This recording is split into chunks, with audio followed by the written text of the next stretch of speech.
going on, Breaking Brown family? What's going on, Breaking Brown family in the chat? Breaking Brown family everywhere. Please get your libations. You will need your libations. I don't know if you can read what I wrote here, but it says collapse. And so we're going to talk about,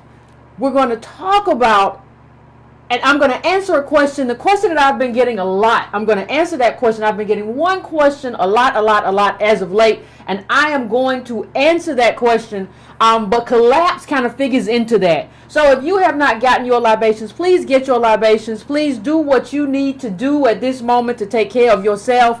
Also, if you want to donate, go to donatebrown.com. You can also go to breakingbrown.com and make a one-time donation, make a cyclical donation.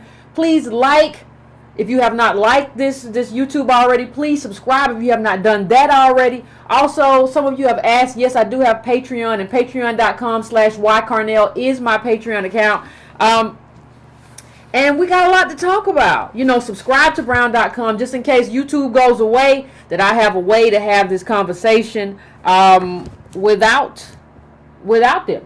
So, we about to get into it, family. We about to get into it. We about to have a conversation. I like to have conversations. I got too many notepads. Notepads from previous shows. I got too many notepads. So listen. One of the questions that I get a lot from people is, Yvette, I hear you. Yvette, I believe you. Yvette, I have cross-checked the data and I know that you're right. But I cannot convince my family, my friends, that you're right. So what do I do in a situation where I know the data matters? I see the data. I know what the deal is. I'm a member of the Breaking Brown family. I know what the deal is. But I don't know how to convince the people that I love. I don't know how to convince the people that I care about. So the question has been posed to me is, Yvette, how do I convince the people that I care about? And so what I'm going to tell you is this, and this is the title of the thing. You don't have to convince them, because we got two good reports that came out. What's going to happen? See, a lot of people don't understand what's going to happen in terms of black life. The people who don't understand, things are about to get worse. So what's going to happen is you're going to have all these people who have been trying to use these other methodologies, these other techniques, these alternative methods. And what's going to happen is this stuff is not going to work. And because right now we're living in kind of an echo of affirmative action, an echo of the civil rights movement as the door is being shut. So what's going to happen is that we're going to get to a place where that stuff just don't work no more. And those people are going to come back to you, come back to me and be like, well, okay, now I'm willing to hear you. And then we can have the conversation. See, we can't really have the conversation right now because a lot of people aren't willing to hear us. A lot of people aren't willing to hear what we have to say. But let's because I brought up the data, so let's go to. I wanna make this clear because we are a show that deals with data. Breaking Brown deals with data. That's what we do. We use that data. Data is something that is suggestive of what is happening and will happen in a specific community with a group of people. Data talks about your group. That's why it's so stupid when people talk about their individual ambition. No, data tells you about your group. That's what data does.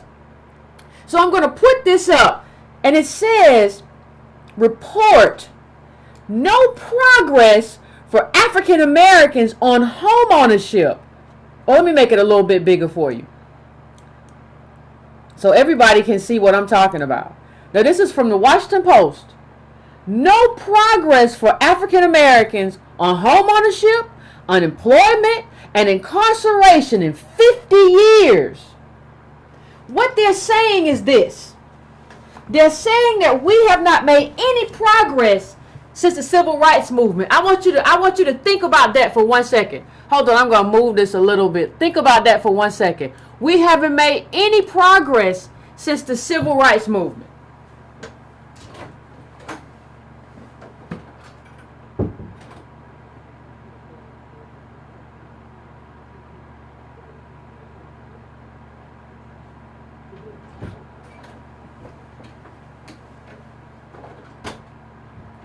Now understand one thing, black people. Just sit with that. Don't rush away from it. Just sit with it for a minute. Just sit with it and just sit with that and kind of digest it. Now, here's the thing. They're not talking about one specific front where we haven't made progress. They're saying that we have, what they're really saying is that you're not American. Because even in the report, if you go to the report, I've given you enough time to go and Google it if you want to Google it. You've had enough time to look at the headline and bring it up yourself. That's what I like to do sometimes too. So you're not depending on me to tell you, well, Yvette, I don't believe you. I don't know if you're right. So let me bring up this next part. 7.5%, I'll bring it up bigger for you. 7.5% of African Americans were unemployed in 2017 compared with 6.7% in 1968. Still roughly twice the white unemployment rate. 7.7% of African Americans were unemployed in 2017 compared with 6.7% in 1968. And in a lot of these metrics, if you read it, in a lot of these metrics, what's really happening is that we're going backward. We are going backward as a community. So when I talk to you, I'm not, and see, this is why I'm not concerned. This is why I'm not concerned. I'm not concerned because in terms of convincing people, that I'm not concerned about convincing people for one specific reason. Because I know that this data that, let me just show you the next one. Let me just show you the next one. I'm not concerned because this data that we're looking at, I know that this data is going to manifest itself in people's individual lives. This data is going to manifest itself in people's individual lives. And when that happens, when that starts to happen at a cataclysmic, that's why I put that up here, collapse. When that starts to happen at a cataclysmic pace, then what's going to happen is that people are going to start looking for an answer because they're going to realize that all the answers that they've been given have been bullcrap. So listen to this. The rate of home ownership, one of the most important ways for working and middle class families to build wealth, has remained virtually unchanged for African Americans in the past 50 years. Black home ownership remains just over 40%, trailing, I want you to read this part carefully, trailing 30 points behind the rate for whites. 30 points. Let me tell you, I want everybody in the Breaking Brown family to understand how to read data. When somebody tells you it's not trailing 2 percentage points or 1 percentage points or 0.5%, when somebody tells you 30 points, that when it says trailing 30 points behind the rate for whites who have seen modest gains, when you see something trailing 30 points, what's that? That should get your ears to do this. You know why? That's indicative of a systemic collapse. That's not an individual failure. When you see numbers that big, when you start to do data, when you start to understand how to interpret and digest data, when you see numbers that big, that means that there's been a systemic collapse that has to be accounted for. That's what that means. There's no other way to do it. There's no other way to interpret it. There's no other way to interpret it. None. Systemic collapse is what we are dealing with. Systemic collapse. Now, what do you do? What do you do when you have a systemic collapse? Well, one of the things, let's talk about what you don't do. What you don't do and what you can't do is fix a systemic. We've talked about this 1,000 times. You can't fix it individually. But some of our people are going to have to go out there and bang their hands up against the wall until they figure it out. But they'll be back. And the ones that don't come back and the ones that don't figure it out, we'll talk about that on a later show. We're not going to deal with that on this show, but I have a plan to deal with them too. So here we go. I want to get through all this data because after I get through the data, I have something else that I want to bring up that kind of brings something else to the forefront. Now read this. the share of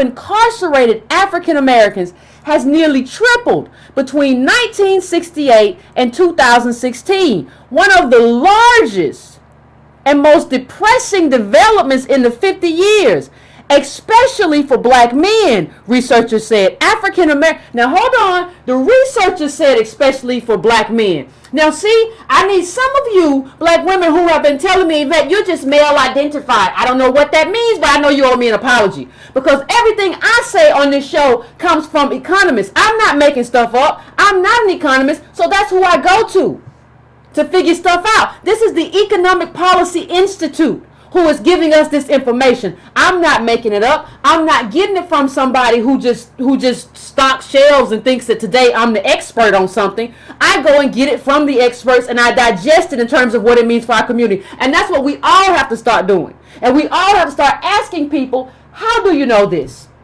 Where did you find this out? Give me the data that suggests that this is true. And I'm not saying anecdotal evidence is nothing. I'm not saying that your lived experience means nothing. But understand, when we look at data, you're looking at the lived experience of an entire community. Understand that one of those things is more important, is greater, and more suggestive in terms of this community than other things. Now let me get back to what I was reading.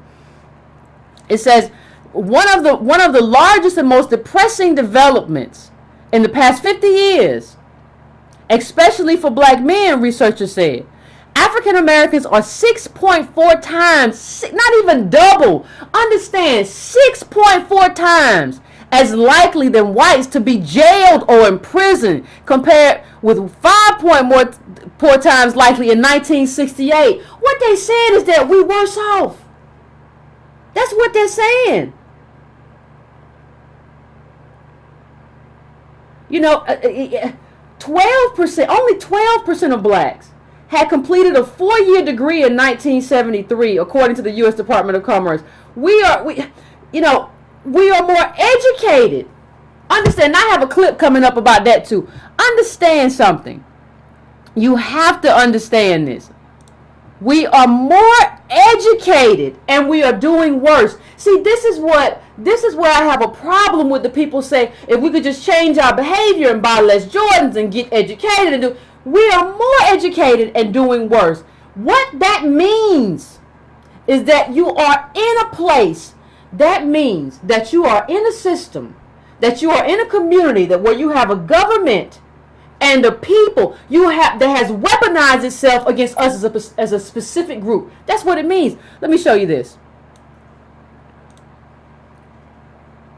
And I'm going to bring it up a little bit bigger and move it as I read.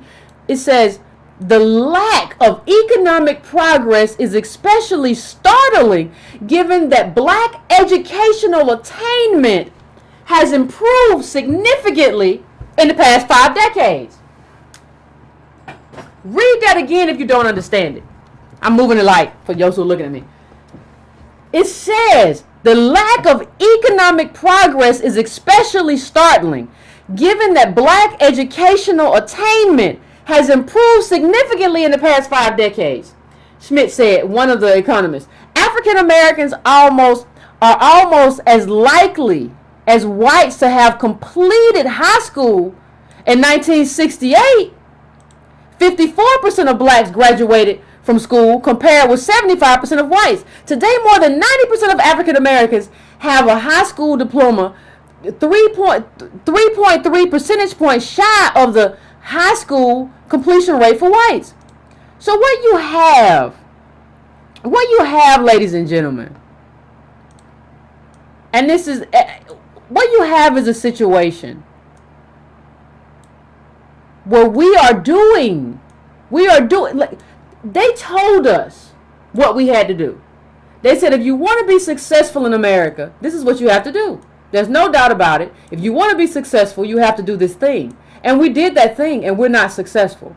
And instead of blaming them and saying that you told us to do this thing and we will be successful, instead of blaming them, we're blaming ourselves. And we're cloaking self-blame and cowardice in black empowerment and black business. So we don't want to hold them accountable. And so we don't want to hold them accountable for discrimination in business, discrimination in housing. Instead of doing that, we say, well, we'll just figure it out ourselves. Listen, the share, let me make it a little bit bigger for you for those who can't see it. The share of young African Americans with a college degree has more than doubled.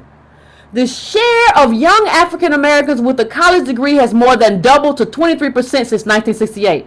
Although blacks are still half as likely as whites to have completed college.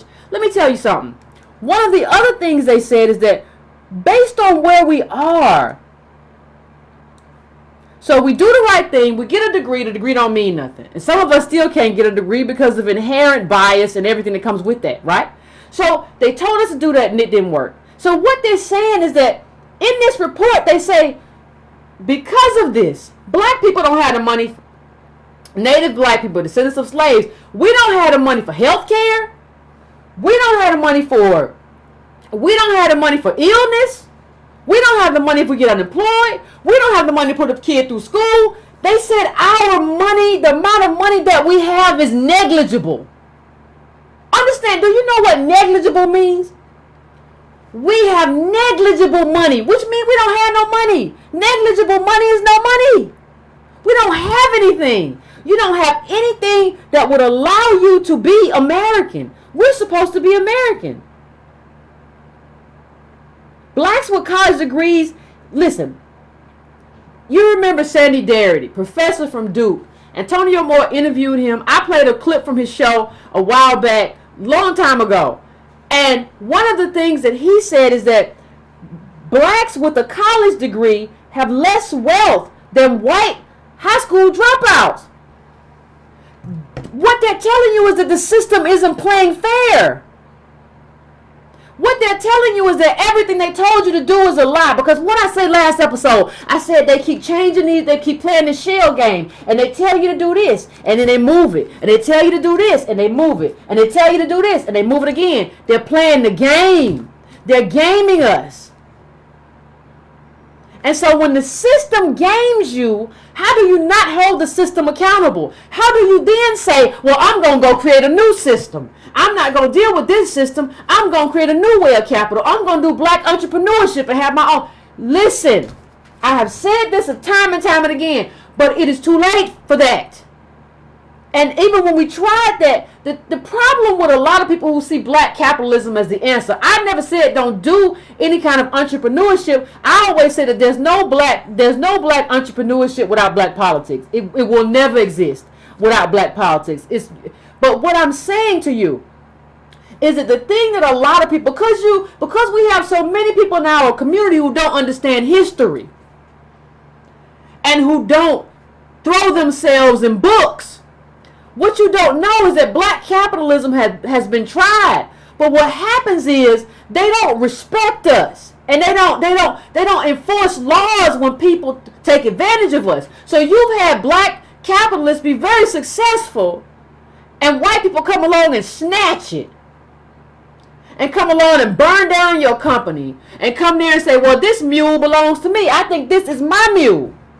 And they can take it. And the government does nothing. And don't you dare tell me that that's over. Because your first black president did not prosecute the banks that swindled us into subprime mortgages even when we had good credit. So you got good credit, you done everything right. There's documentation that we presented on this show before that shows how the banks, even with black people who had good credit and had done everything right, still put them into subprime loans and subprime mortgages.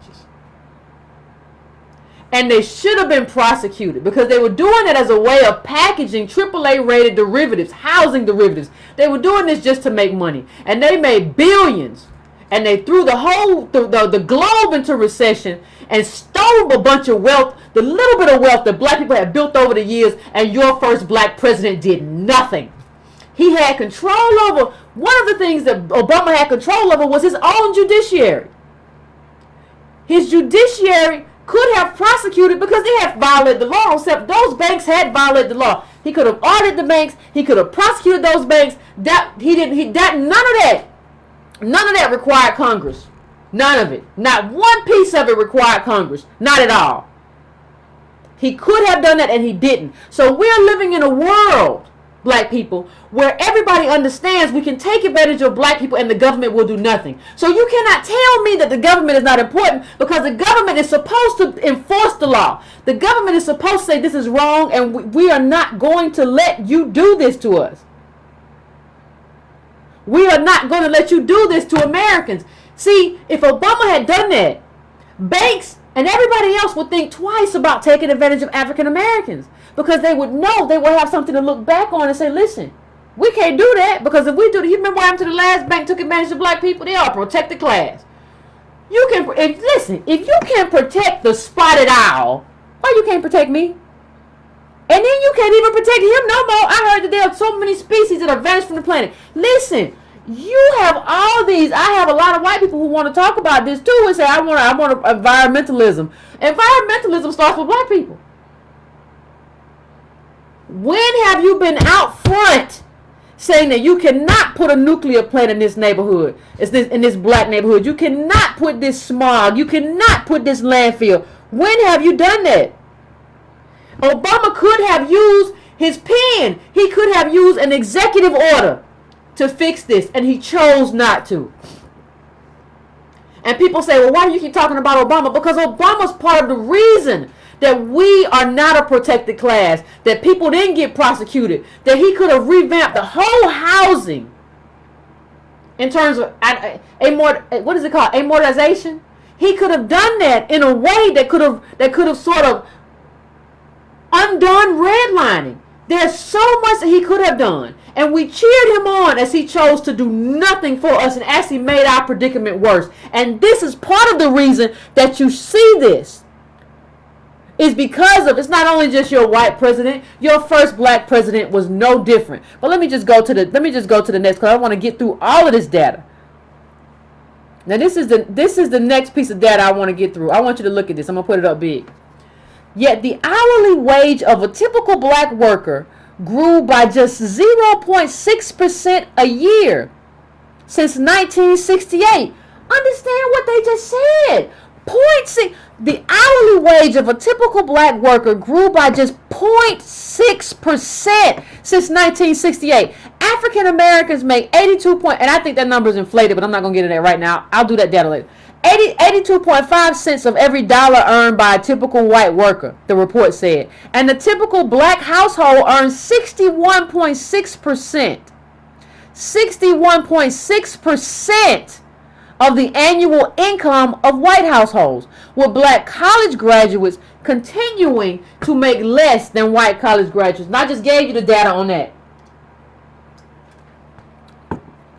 Black people, you have to understand where we are. If you don't understand where we are, and not only that, not only if you do not understand where we are, if you're listening to people who are telling you that where we are doesn't matter, you're in a problematic situation. We're in a problematic situation. We're in a problematic situation because we're giving people permission not to advocate on our behalf. Understand that when you say that you are race neutral, and a friend told me this on the phone, and that's just a great way to put it. He said when people say they're race neutral, they're saying they're pro-white. They're saying they're pro-white supremacy. They're saying they're pro-racism. You are giving people, by saying I'm pro-black business, and even though I'm a citizen of this country and have been mistreated by this country and have had everything stolen from me by this country, I don't need this country. Stop calling it government. It's your country. I don't need my country to repay me for what my country has done to me. I don't need my country to audit the banks. I don't need my country to prosecute the banks when they mistreat me. I don't need my country to prosecute white people the same as they prosecute black people, and especially black men. That's what you're saying when you say, I don't need the government. You're saying, I don't need the country in which I live, which means that you're probably mentally ill. Because it makes no sense. And I'm not going to get off course. I'm going to go through the data before I make my final point. Here, I want you to look at this. This is another article. This is CNN Money. All of this is just this week, people. 1 in 5 black men did not work in 2016, study says. 1 in 5 black men did not work in 2016. I want you to look at that, and I want you to understand something. And I want you to understand one other thing. As you look at that, I want you to understand that part of the reason that number is probably worse. Because what you have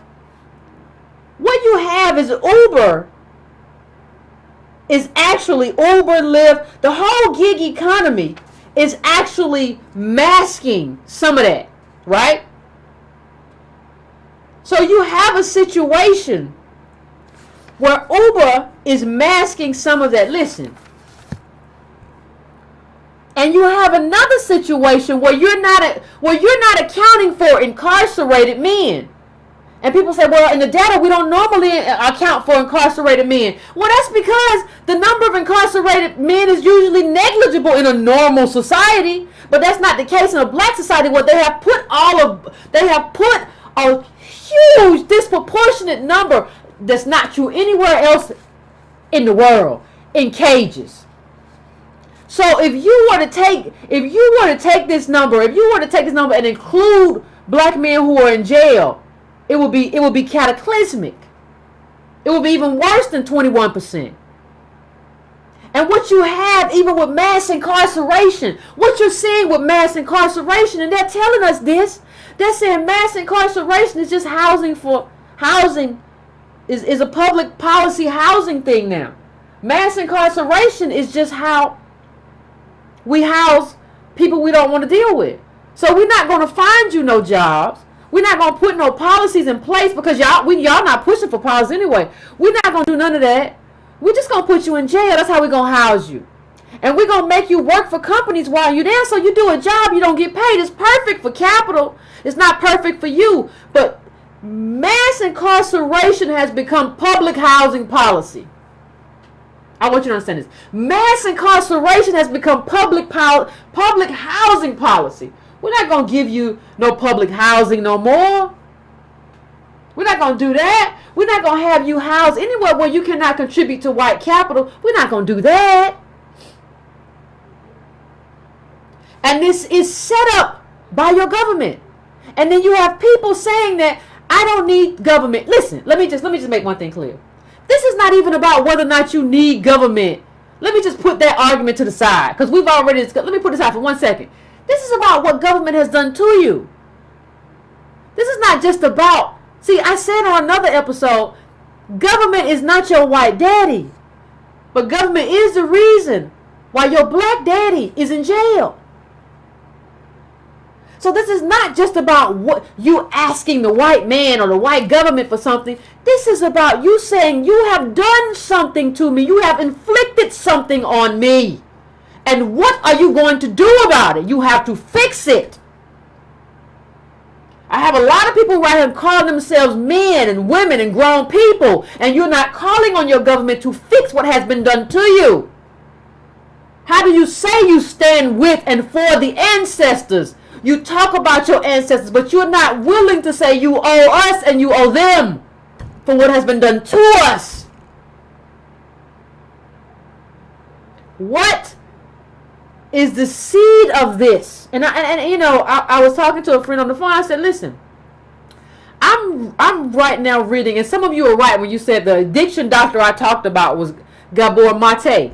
And it was, because one of the things that he says, because I'm working through some sort of hypothesis in my head about whether or not the native black community, descendants of slaves, whether or not we have some sort of addiction. Because he does addiction. Whether or not we have an addiction to the idea that we are something that we're not. We have an addiction to a representation or an imagination of ourselves that's not connected to who we are historically. It's ahistorical. So I wonder, and he talks in the book about hungry ghosts. How these, he talks about, I don't know whether it was Buddhism or, I don't remember, but he talks about how these hungry ghosts have little bitty mouths, little bitty necks, little bitty arms, but they're hungry. So you got, there's food around, But you don't have any of the tools to eat it. You don't have the digestive tract. You don't have the neck. You don't have the mouth. You don't have anything. And it's almost as like that's who we are becoming. We just hungry ghosts. And you know what else is true with ghosts? People know ghosts don't matter. And you ain't real. You just a ghost. So people are really engaging with us as if we're like spirit people that don't matter, because they know like either we dead or we gonna be dead, because we don't have anything. We don't have enough. That last study said we don't have enough to be American. You don't have enough for anything, an illness, a college, or nothing. That's what the data said. And stop saying I'm negative. Data is just what it is. That's like you going outside and saying, oh, this rain. And I said, oh, it's raining. Can you see it? You just being negative. No, rain is just rain, homie. I don't. What? What's wrong with you? I mean, you know, what has really happened? I'm not negative. The data is what it is. And what you have with millennials and Gen Xers is that these boomers, a lot of them who did not do enough, most of them, have kind of dumped all this stuff on everybody else. And nobody has called them on it. And they eating all the gains of the civil rights movement. They eating all the gains, affirmative action, everything. They have eaten all the gains of the civil rights movement and then turned around and told you what's wrong with you. Why you can't do it, I did it. And they don't understand you didn't do anything. You reaped the gains of a movement. And to put it more specifically, you reaped the gains of a man who took a bullet to the neck and the face. Martin Luther King took a bullet, and you got the gains from that, but you ain't got no skin in the game. You ain't been to a town hall meeting. You ain't pushed back against these spending cuts for college. I mean, for the amount of students. You have not done anything. And that's where we are. And so, what I want to say is, let me just put up, because I want to, like I said, I want to go through the data. Let me just say one thing. If you have been in this country the longest, and you are getting the least, and you stand on the bottom, it's not about being on the bottom. You stand on, you try, and you get back. You try, and you get back, and you try, and you get back. So if you have been doing that, try, stay on the bottom. Try, stay on the bottom. That means that there is something working against you. This is just physics, people. If you keep trying and you keep staying on the bottom, there is a force working against you, whether you see it or not. So let me just read this. The share. Oh, let me see if I make it a little bit bigger for you. The share of prime age men not working varies considerably between races. For white and Hispanic men between the ages of 25 and 54, the figure was 10% and 11% in 2016, respectively. Over 21% of black men did not work. That's up from 12.8% in 1979, the first year of EPI's analysis. Let me tell you what that means.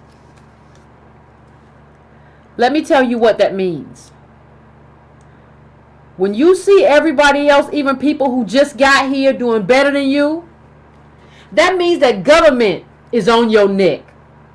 That means that business is on your neck. That means that legacy is on your neck. That means that inheritance is on your neck. That's what it means. That means that everything in a society, in a country where you live, and you're not moving to Africa, so hush. You're not moving nowhere over there. Only a small percentage of black people have gone to Ghana. You're not going there. That's not your solution. Stop making up stuff to make yourself feel better. Stop doing escapism to make yourself feel better. Start answering the question, what are you going to do here and now in America? In the country of your fathers and your forefathers and your foremothers and them. What are you going to do in this country to make your life better for yourself and for your kids? You ain't going nowhere. It's too expensive. You ain't going nowhere. You know,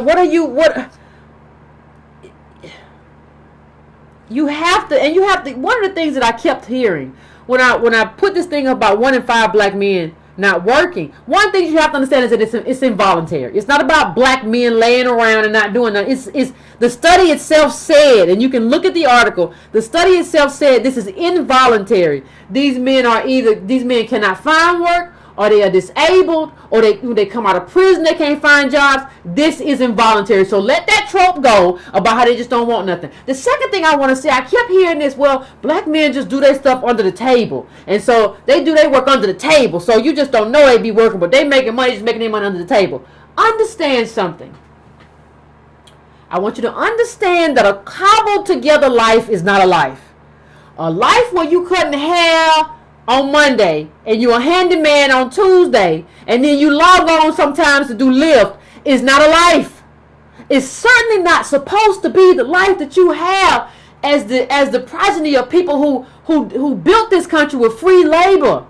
And it's the richest country in the world because of it. That is not supposed to be the life that you're living. This is not a life, because what that means too, you don't have no Social Security when you get old. So you're somebody's burden. So you got to find a woman who got Social Security, because you were doing all this stuff trying to cobble together a life, and you don't have no retirement. You don't have no pension. In the richest country in the world, this is not a life. It's not. So even if that's true, and a lot of black men are putting stuff together, I do this, I do all this stuff under the table. That's not supposed to be your life in America. And we're so used to having what amounts to a bad life that we don't really know what a good life looks like. We don't really know what it looks like to go out somewhere and be able to spend what you want to spend, because you are in a first world country. Not only in a first world country that you built, you're in the richest country in the world. Like, given the amount of money that black people built into this country and what has been robbed from us throughout the years, we shouldn't even have to work if we don't want. We should just be able to go to lineage therapy every day and come home and paint our weight and paint out our anxiety. Well, I'm going to teach you how to draw. I'm going to teach you can draw. Okay, I can draw. And just to paint that should be our life. We don't understand how good our life should be, considering everything. Like, we should be reaping the benefits of our ancestors right now. You know, now weed is a big booming business.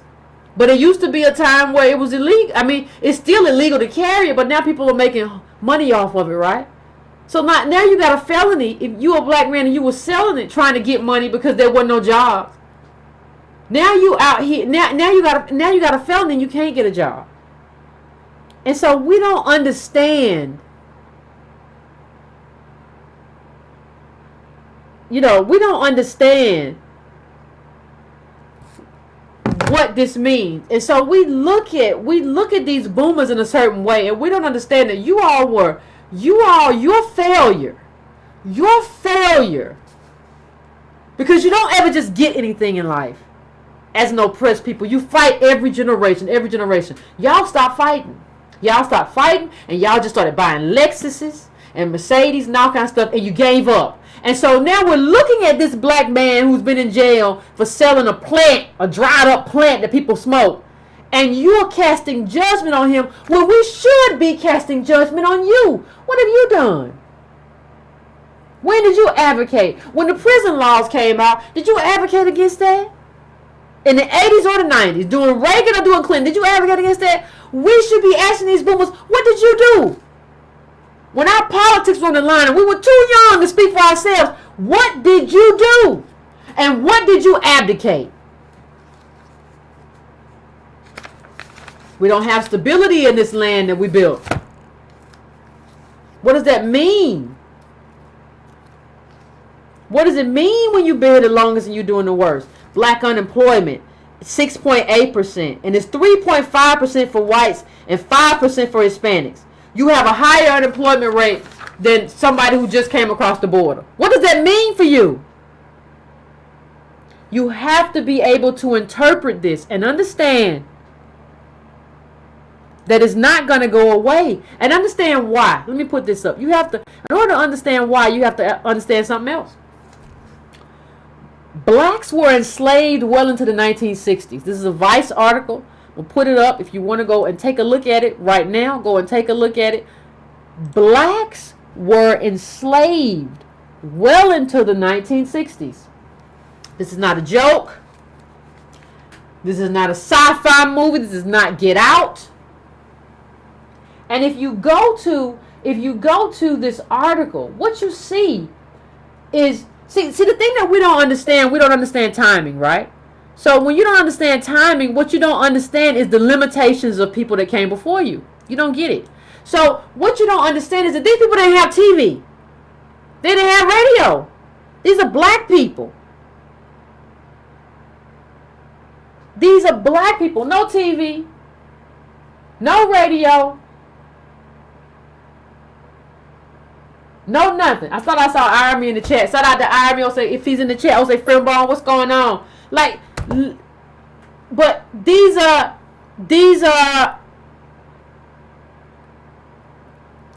people who did not know. And so there's a story. There's so many heartbreaking stories.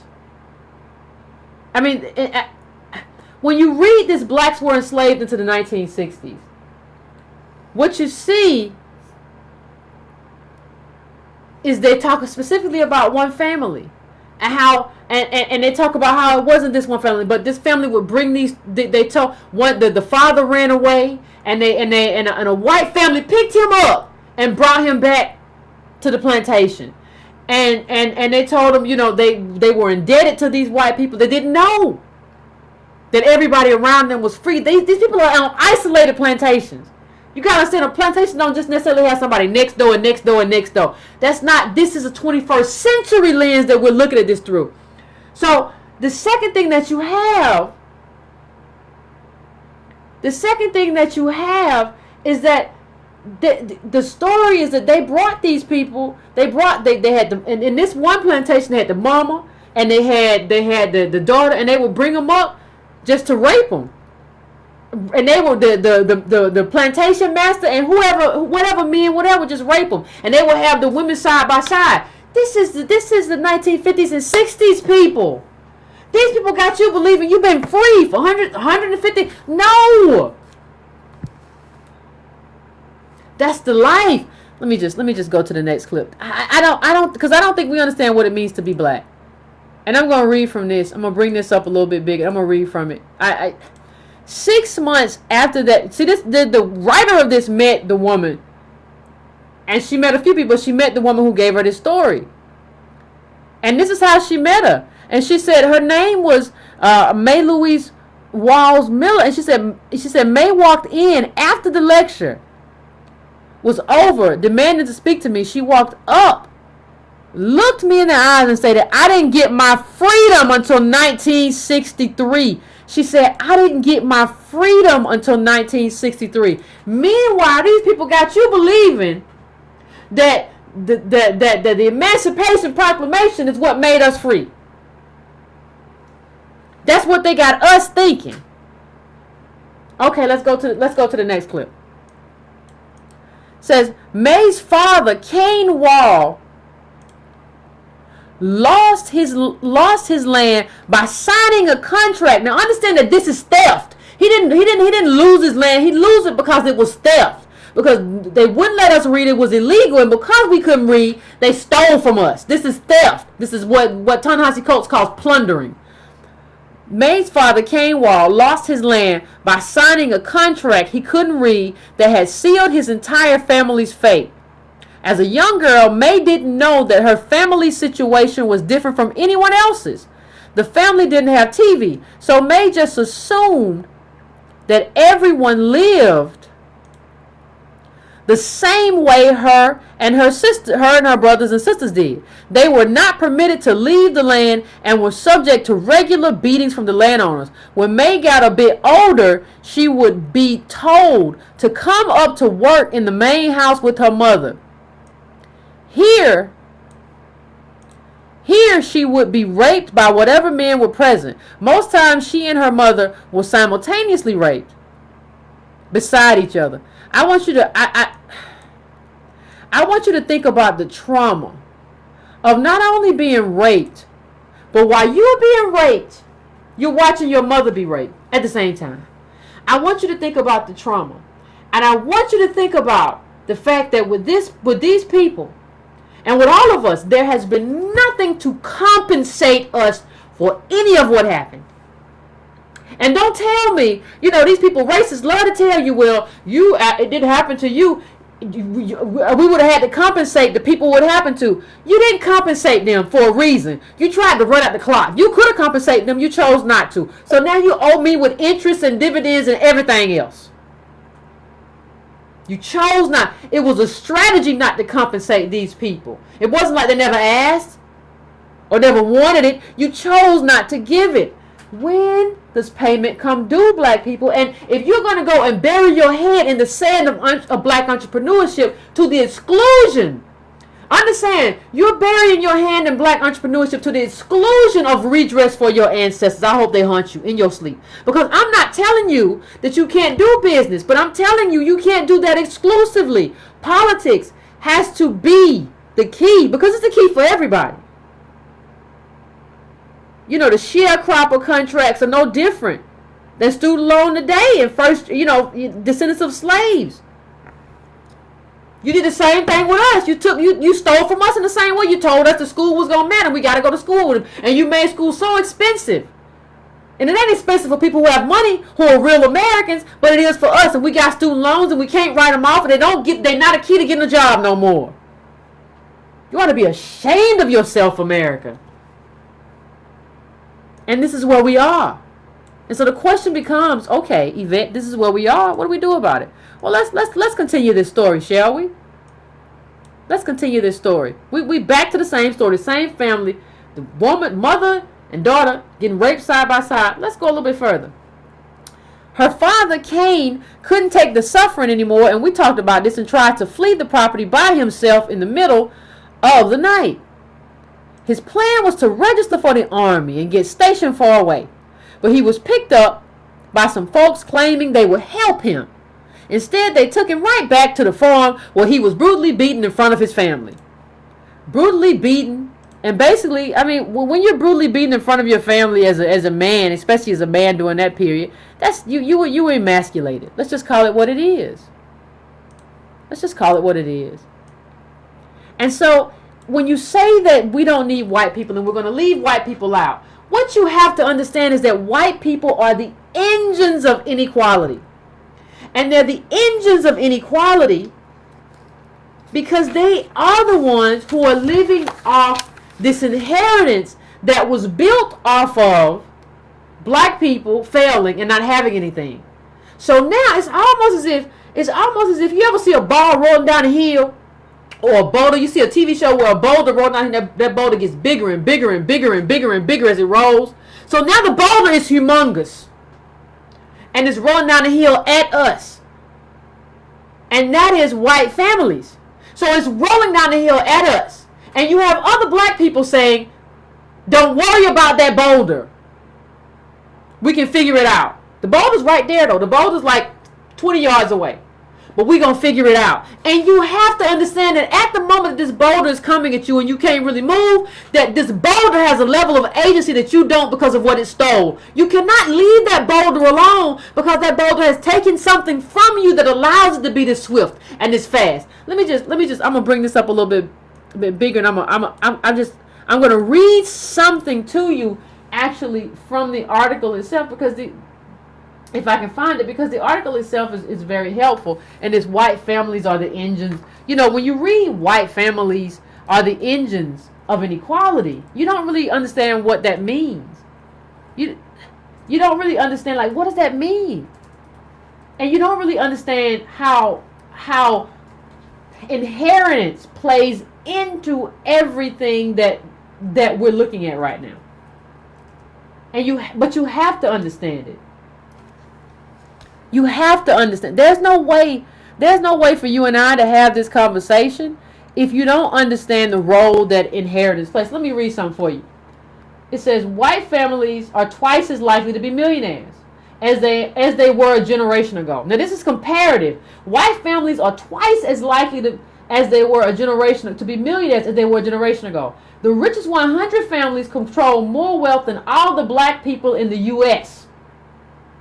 I'm going to read that one more time and let it shake your soul. The richest 100 families control more wealth than all the black people in the U.S. The list of the 10 richest families in the U.S. looks like an LL Bean catalog. White people are everywhere. The bootstrap lie would have you believe that these 10 families worked harder or smarter than everyone else, and that's why they have so much wealth. But the current members of the 10 richest families didn't earn all that money themselves. All 10 are on that list because they inherited wealth from a rich white forebearer. During the early 20th century, instituting a significant tax on large inherited estates. Now, understand that instituting a tax on large inherited estates, that's government, but y'all don't want to do government, right? Okay. During the early 20th century, instituting a significant tax on large inherited estates was viewed as a major win for the progressive effort to reduce the gap between the rich and the poor. 100 years later, and after a 20-year campaign by the right, the estate tax has been rebranded as the death tax. Now, here's what too many black people do. Here's what y'all do for selfish do. Well, I mean, if that was me, I wouldn't want to pay nothing either. It ain't you. Let me just tell you something. It's not you, but let me just put this up here. This image that you're looking at right now, that's Charlie Chaplin. And Charlie Chaplin is credited with saying something that goes to the heart of what we're talking about right now. What he said was, everybody is an amateur. He said, everybody's an amateur because your life is not long enough for you to be an expert. Understand? Everybody is an amateur because your life is not long enough for you to be an expert. So understand what these white families that they're talking about, understand what they're doing. They're extending their life beyond one lifetime through inherited wealth. They are extending. So these white people that you see who are rich, they are not rich because of something that they're doing. They're rich because somebody has extended their lifetime. Somebody has extended their lifetime. So they're really living the lifetime of a white forebearer who was able to make money when we weren't, and able to amass wealth through another period. That is a long lifetime. That's the only way you can be an expert. Y'all want to go and be an expert at 35 or 25. That's not how it happens. That's not how fortunes are made. But not enough of us understand how fortunes are made to really have this conversation. So, okay. So now we're in this position. We're in this space. And we don't understand that these people are here because somebody. So what you really need to do is go connect yourself to somebody in 1956. You can't connect yourself to your granddad and your grandmama because whereas they're connected to wealth and they have an extended lifetime through wealth, what we have, we're connected to disadvantage and failure. And our lifetime extends from disadvantage or failure. You cannot compete with that as an individual. The government is supposed to come in and say this is not fair. And so what that tax is supposed to do, that tax is supposed to, that you call the death tax, you say, well, I would want, if I was rich, I would stop playing imagination games. You do politics from where you are. You do politics from your current predicament. You don't do politics from where you dream you wish you would be at night before you go to sleep. That is a childish habit. It is a childish habit. And if you have that habit of viewing politics based on what you would want or do, let me tell you, ain't no rich person ever done politics from what they would want or think if they were poor. They don't do politics from imagination. They do politics based on the fact that they rich and they wealthy, and this is the politics I need right now. You have to do politics from the fact that I don't have it. I come from slaves. So my politics has to be the more tax on the rich, the better. Because they've been able to extend they've been able to extend lifetimes through inherited wealth. And I don't have that advantage. And what you should be wanting them to do is take away that advantage, especially considering the fact that that advantage is built on the fact of your forefathers and foremothers' disadvantage. You should want to take all that away, but you don't because you're so desperate and so desirous of seeing yourself as Carnegie or Buffett or whoever else. That is not your life. You are living in a dream world. And I'm going to tell you something. It's time to wake up. That's the only thing I can say. It's time to wake up. And so as we head towards the end, there's something else I have to point out. I have to go to this because it brings so much home. You know, let me make sure I have the clip so that when I bring it up, I can have the conversation, because it's necessary to have the conversation, because I have to read the clip, but I don't have to read. Donald Glover said something very interesting. You know, Donald Glover, Atlanta, March 1st is going to be premiere. I actually like the series a lot. And he said, blackness is always seen through the lens of what white people can profit from. And it's even bigger. It's even bigger, like, than just what white people can profit from. It's the narration of our lives. It's seen by what white people can digest. So if white people can't digest something, so if they can't digest the truth, we can't tell the truth because we don't run it. And so one of the things as we bring this in, and this is the point that I want to make. There was a great and excellent, absolutely excellent article. And it dealt with Donald Glover, but it dealt with something else. It dealt with what it took. Because see, the thing is, what happens is that a lot of us like to have a conversation about somebody, and this was something that I talked about. Monique, is something that I said a lot. A lot of us like to have the conversation without understanding what built an opportunity for a person. So you want to have a conversation. So let's say you want to have a conversation about Donald Glover, but you don't know any of the specifics. So you'll say something to me like, "Well, Yvette, I think Redbone was a really, really good hit, and I think Donald Glover, really, really, really did great." And he was just, when you put together a song that wonderful, it's just a really wonderful song. Well, there was a great article in Variety. I was trying to find a clip. I can't seem to find it. But there was a great article in Variety which kind of, brought that home. And it went to everything it took for the hit Redbone to become a success. And what you'll see is that what it took was for white capital to get all the way behind it. It wasn't some do for self thing. It wasn't just that he was just talented. Just like Tina Fey said. She said that I got Donald Glover because he was free. She said he was free. She said the diversity money set aside to hire minorities made him free for me. You might not even know who he was if there was not within her company a set aside for diversity. It wasn't some do for self thing. But let's go ahead. I'm just going to run this down. When you look at how that happened, there was a guy named Glassnote. Okay? There's a label. That's his label, Glassnote. And the guy who does Glassnote has been in the industry for years. So first of all, he's a veteran.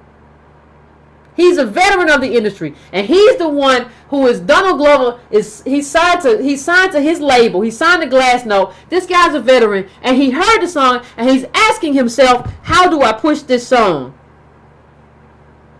He's asking himself, how do I push this song?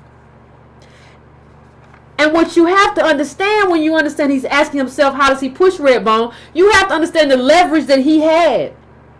See, he told everybody to go out and play this song for clients. Go play it for your clients. I need you to get out there and play it for clients. So understand when he's saying that, he's saying play it for the tastemakers. Play it for the people who are going to be making decisions.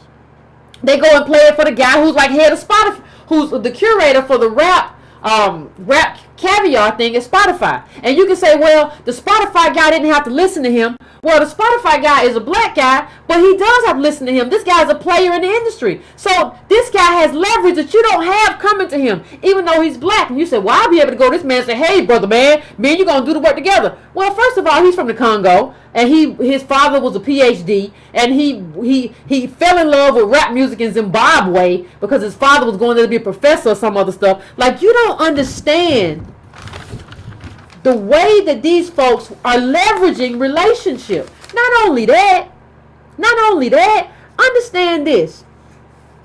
He got the Apple Music Beats DJ Zane Lowe to actually play it 9 times straight. Now that's significant because that gets people, that determines the funnel and how people access and how people rate music. So you got this guy to play it 9 times straight. Okay, you got Spotify guy to play it. Okay, then what else happened? That's distribution. Then that lit a fuse, it says. Then it says performance. You got him on Jimmy. You got Donald Glover on Jimmy Fallon Live, and then you time that perfectly. To convince urban adult radio to play it. And when you convince this guy Tuma Boss to play it, he was playing this on a hip hop channel. Understand that Donald Glover's song was not hip hop. It was not rap. It was a good song, but it was not rap. But he was able to leverage his relationship to get this guy Tuma Basa to play it for the culture. So you have people who aren't even African American, native black, because he's from the Congo and he's not black. You have all these people who are determining what black culture is and saying play it for the culture. But Tuma got to play it because this guy has leverage. He has a leverage that you as a do for self or does not have. This is white capital moving. So okay, you have him as a curator doing that. Convince him to play it for the culture. You have all of this stuff. They got it in the credits of Get Out. Remember the movie Get Out? They got it in the credits of Get Out. They got Netflix to play. They got Netflix campaigns. They got a video game to include it. This is white capital. This is white capital moving. Special virtual reality vinyl they put out with Donald Glover in concert. Understand that what I'm saying is that understand that you would not have ever heard this song had it not been for white capital. And so I heard Donald Glover say something. He said something else. He said that, well, if I was a kid coming up there, I would be creative. I would use my cell phone or whatever. I agree. But a do-for-selfer will say, if you use your cell phone and use the tools that you got, you can be successful without the man. No, you're not. Just like he wasn't. What you are depending on or hoping for is for white capital to somehow get behind you at some point and recognize you have talent. Because there are other people out there who are just as talented, if not more talented than Donald Glover, but we'll never know their names because white capital will never get behind them.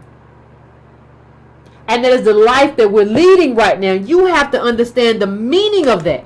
And so I'm going to get ready to go to break because I really want to hear what everybody has to say.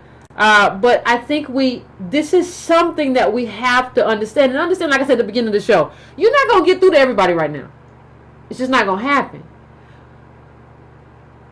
But life is the best teacher. And a lot of the processes that people have been promising, and they say that this is going to work. Whether it be cryptocurrency, whether it be you just got to file this LLC paperwork, you're going to see a massive failure because not because anything wrong with us, but because what has been done to us. And so what's been done to us, we don't have the capital and the relationships, because in America, relationships are based on capital to make that happen. And so we're going to go to break real quick. Give me a few minutes, set up the phones, and we'll be back up.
on, family?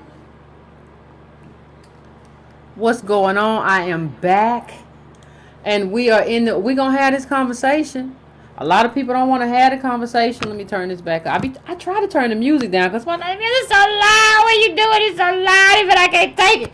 So anyway, I try to turn it down. Anyway, we gonna have this conversation, and I y'all already know who's here, who wants to have a conversation. So I'm going. I think it's Tone. I think Tone's in the chat. I think Tone's on the line. Hello? Hey, what up, y'all? What up, Yvette? What's going on? This is an interesting conversation. I mean, I thought this is a great show, and I look at that. There's like 3 points I want to make. The Donald Glover, statement. Blackness is always seen through the lens of what white people can profit from. If you pull that back up. Okay. I think it's a great statement. I just think we need to go further. I think we birthed a bunch of black people who now need to see ourselves through the white lens. That's the only way we're comfortable. And so, like, for me, when I was talking to Randall about the show that I'm trying to do, I want to do a show that harkens back to Good Times at 227. But I don't know if black people want to see that. I think of a generation of black people raised by apathetic boomers that really loved the Cosby Show and needed.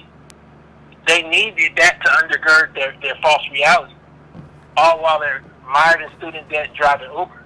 Wow. And so, now we've been socialized ourselves to ignore our cousins, to ignore our brothers in prison, to ignore our own fathers on Skid Row, in the hopes that our father could be a fictional Bill Cosby. Not even the real Bill Cosby. A fictional Cleve Huxtable. Wow. Cliff Huxtable. Wow. And I think, so I would say Glover is correct. It just goes a step further in the sense that we now need to see ourselves through that white lens. So black people don't even understand how to look at Black Panther or to look at, anything, Obama or anything in a real substantive way, because we need the lie.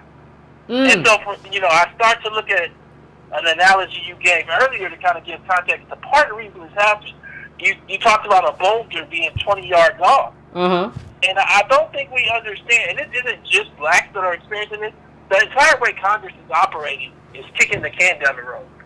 And so it's generally happening, but it's more impactful, I think, to us. We don't realize the boomers don't care that the boulder's that far because they're going to die out before you get here. And if you dead, you don't feel the boulder no way. Oh. So they're going to leave us. So they're going to leave us with the Generation X dopehead little son that they raised that's your daddy.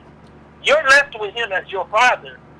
But that's really somebody should have stepped in as his daddy or his mama and laid hands, both whether it's religious or physical in some sense. But they abdicated that role. Yeah. They abdicated the role of being political and making sure that states didn't raise tuition for UCs, University of California State Schools, so their kids and their grandkids could go to school. And I just think that as a result, the children of the boomers, the Gen X children, and sometimes older millennial children, learned how to be that way as well. Just carve their little space out and don't care about nobody else. Yeah. So, but the difference is you're gonna get hit by that boulder. So I think a lot of us don't realize the game is like, I live my life good, but I'll die by the time the boulder get here. But what I'm gonna tell you is that boulder ain't that far. It's far away and it won't hurt that bad. and so, we gotta understand the reality is that we birthed our own death through apathy. Ooh. Birthed our own death through apathy. So we became so apathetic about the reality of what America is, and I just need to hustle my way out of it, or you don't see Cliff Huxtable, you don't see the Fresh Prince of Bel-Air. It's all possible. Black enterprise shows all these blacks that are doing well. You must be making it up. That we don't understand, man. It's over. It's a wrap. The last thing I'm just gonna say is, an article came out 2 days ago. It said the cost to raise one kid in America is $235,000. That's just through primary school. $235. Well, the middle class families were $1,400. All 3 or 4 people in the house.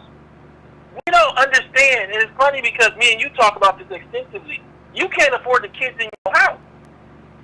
I don't know if like, I'm literally saying this to you. You can't afford the kids you're looking at right now. And what we've done, no, I'm not trying, I know you can't afford, but that was cold, Tone. You can't afford the kids you're looking at right now. No, we got a list. Marriage, college, home ownership in a nice neighborhood. I'm just going to say that list is $1 million. When you add it all up. And what's happening is we don't understand. We should have that $1 million being African American, native blacks that built the wealthiest country in the world. But what we instead say is, I don't really have $1 million dream, so I don't need to be a millionaire, but I still want a marriage, college, and a home ownership in a nice neighborhood. All of it don't make no sense. Math gotta add up. Thanks, Yvette. No problem. I keep seeing blinking on my end. Is anybody seeing that blinking? Anyway, I'm gonna go to the next caller. Thanks, Tone. I appreciate it. But yeah, math gotta make sense. 313, I'm coming to you. 313, what's your name? Where you calling from? Hey, what's up, Yvette? This is Nate from Detroit. What's going on, Nate? Hey, what's going on? Hey, you are on fire tonight. And I want to start off by saying, I had a conversation with my mom and my aunt within the past week, and they basically called me crazy, in a roundabout way. I'm not surprised. Because I know one of your callers had called in and said that the herd is thin out here, and I just want to piggyback on that and say that she could not be more right. It really is. But what you're bringing today is that we just been socially engineered so much that we can't even see ourselves for what we are. And damn. Okay, you remember? You alright? You remember the movie Jungle Fever? I'm just gonna make this one point and I'm done. Okay, you remember Gator, the crackhead son that the 2 older parents had. That was Wesley Snipes' brother. Okay. He was a crackhead. Now I want to say that Gator was the karma of those parents because they chose to leave the political action alone. That very same political action that secured them to be comfortable at an early age, and their karma was their son. And this is what we're seeing right now. So that's all I wanted to say. And now, no, thank you, bro. All right. Okay. I'll talk to you. All right, appreciate it. No, the karma, like you don't understand. Like you think that these kids just happen to you, right? Like, nah, they didn't just happen. Like they're the result of your political inaction, of you refusing to continue the movement of Martin Luther King and everybody else. They're a result of that. How do you not see that? So let me go to the next one caller. 619, I'm coming to you. What's your name? Where you calling from? Hi, Yvette. Hey.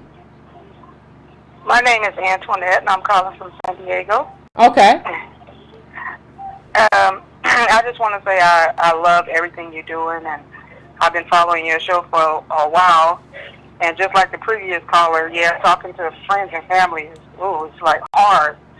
And I agree with everything you're saying on your show tonight. And it's really actually another reason why Black Panther is so dangerous for Black Americans. Because I've been trying to talk to people about Black Panther, and it's just like, oh my God. It's like Harriet Tubman said, she would have freed more slaves if they only knew they were slaves. And one of the dangers in Black Panther is, I'm trying to get everybody to understand that even though we have a lineage to Africa, we're Black Americans. And that's not give Black Americans any child of Africa. And whether people believe it or not, movies can affect. And what I can keep trying to tell everybody, of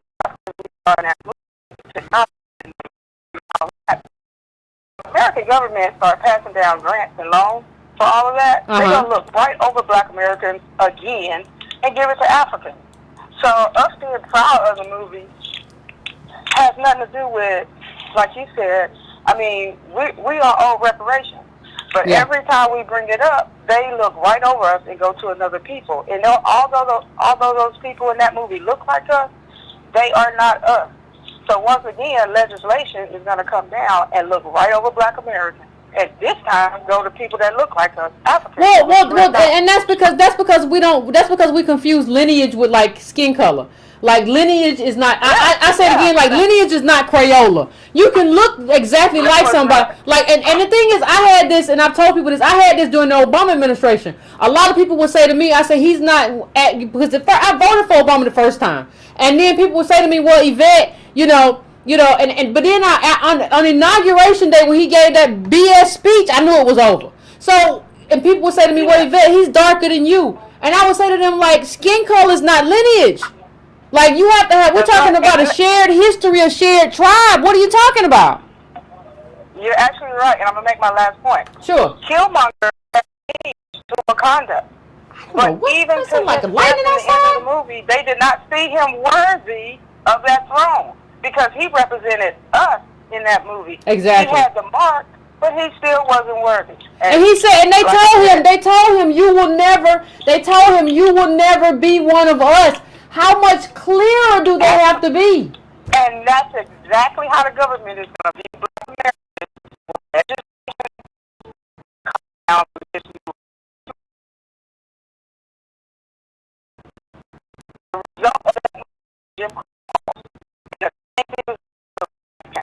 Well, I agree with you. I agree with you, but I can't. Thank you, Carla. I appreciate everything, but I can't deal with this blinking or whatever's going on.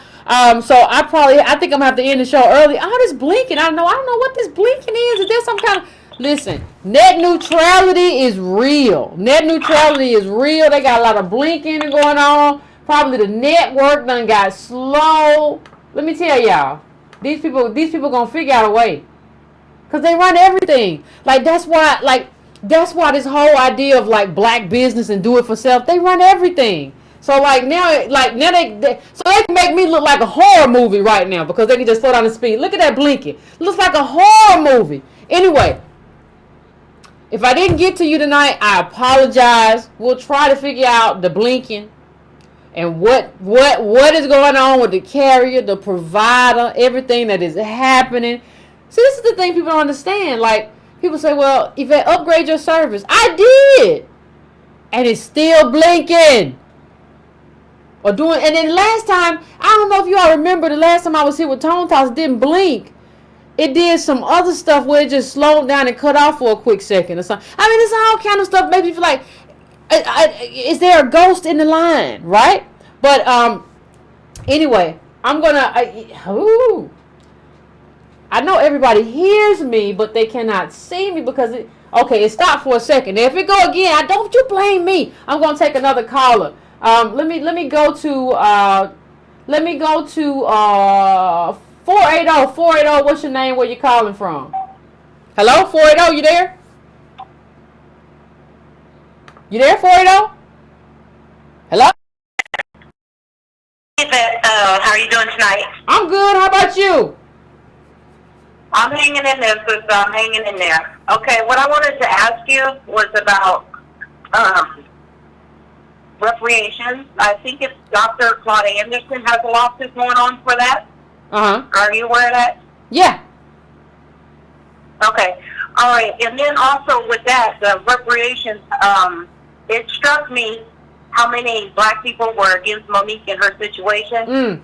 And it's not even really her situation, it's really everybody, And I put the reparations in the same ballpark because we get black people sitting up there talking about no reparations as well. Just like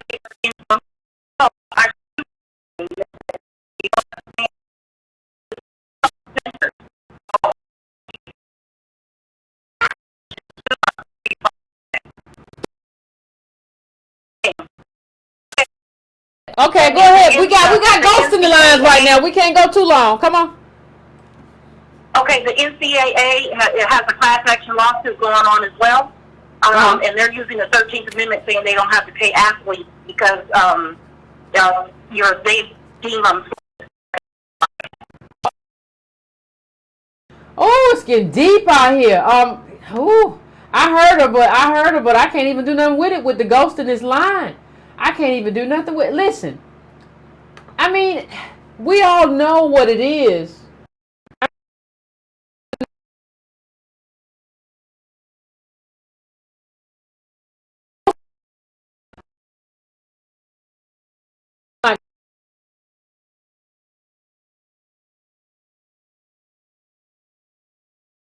Gmail.com. I'm gonna have to come in this before everybody gets like some kind of dyslexic thing going on. At least I got to get through the first part of the show and figure this out. But anyway, if you want to donate, go to donatebrown.com, go to breakingbrown.com, subscribe and like the video. And I appreciate everybody.